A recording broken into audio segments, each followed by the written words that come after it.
Hi అండి. ఈరోజు మనము బెండకాయ పులుసు ఎలా చేయాలో చూద్దాము. కావలసిన పదార్థాలు: ఎర్రగడ్డ, తెల్లగడ్డ, టమాటా, బెండకాయ, చింతపండు, ఉప్పు, ధనియాల పొడి, మిరప్పొడి, కరివేపాకు, శనగబ్యాళ్ళు, ఉద్దిబ్యాళ్ళు, శనగ్గింజలు, కొత్తిమీర, జీలకర్ర, మిరియాలు, మెంతులు, సాసవులు, కొద్దిగా బియ్యము, 4 లవంగాలు, కొద్దిగా చెక్క తీసుకోవాలి. ఉప్పు, చింతపండులోకి వాటర్ పోసి నానేసుకున్న తర్వాత కొత్తిమీర, టమాటా, బెండకాయ తరుక్కున్న ఆ తర్వాత స్టవ్ వెలిగించి పెనం పెట్టుకొని శనగబ్యాళ్ళు, ఉద్దిబ్యాళ్ళు, శనగ్గింజలు బాగా వేయించుకోవాలి. అది ఇంకాసేపు దించేస్తామనగా మనం తీసుకున్న మసాలా దినుసులు కూడా వేసి వేయించి కాసేపు చల్లారనివ్వాలి. ఆ తర్వాత మనం వేయించి పెట్టుకున్న మసాలా దినుసులు, తెల్లగడ్డ వేసి బరకగా ఫస్ట్ వేయించుకుందాము. స్టెప్ బై స్టెప్ టమాటా, ధనియాల పొడి, మిరప్పొడి, కొత్తిమీర కొద్దిగా వాటర్ వేసుకుంటూ గ్రైండ్ చేసుకుందాము. ఇలా మెత్తని పేస్ట్ అయిన తర్వాత ఎర్రగడ్డ తరుక్కొని స్టవ్ పైన పెనం పెట్టేసుకోవాలి.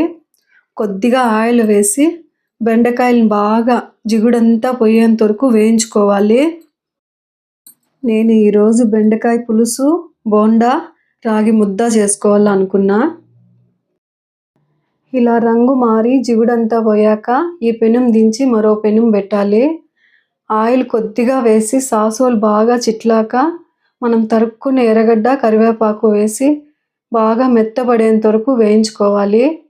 ఆ తర్వాత మనం మిక్సీకి వేసుకునే మసాలాను తీసి బాగా దగ్గర పడేంత వరకు వేయించుకోవాలి. ఆ తర్వాత మనం ముందుగా వేయించుకున్న బెండకాయ వేసి కలుపుకొని మనం నానేసుకున్న చింతపండు నీళ్ళను వడగట్టి వేసుకోవాలి. తగినంత ఉప్పు, వాటరు కలుపుకొని ఓ 15 మినిట్స్ బాగా ఉడకనివ్వాలి. ఈలోపు మనము బోండాకు కావాల్సింది రెడీ చేసుకుందాము. ఇప్పుడు ఒక జార్లో మన రుచికి తగ్గ మిరపకాయలు, కొద్దిగా ఉప్పు వేసి మిక్సీ వేసుకుందాము.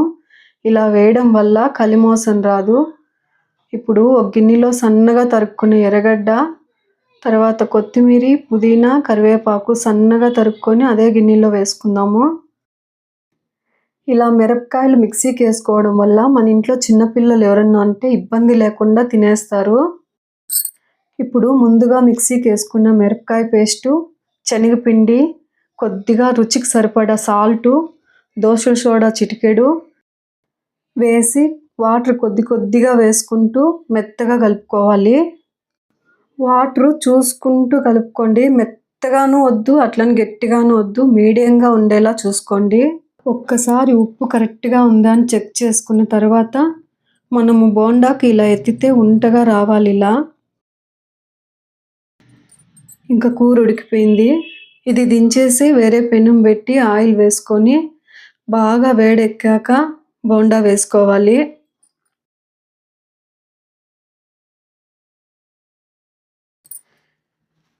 ఇలా గోల్డ్ కలర్ వచ్చాక తీసేయాలి.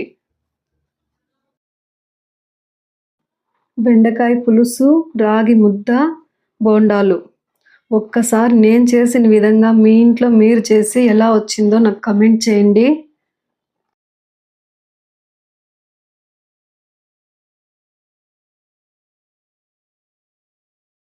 ఇంకా లేట్ ఎందుకు, ఎలా ఉందో మా ఆయన తిని చెప్తాడు, చూసేద్దాం రండి.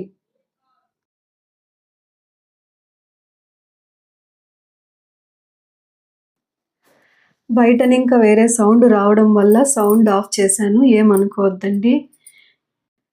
ఇప్పటికింతేనండి. నెక్స్ట్ వీడియోలో మళ్ళీ కలుసుకుందాం. బాయ్.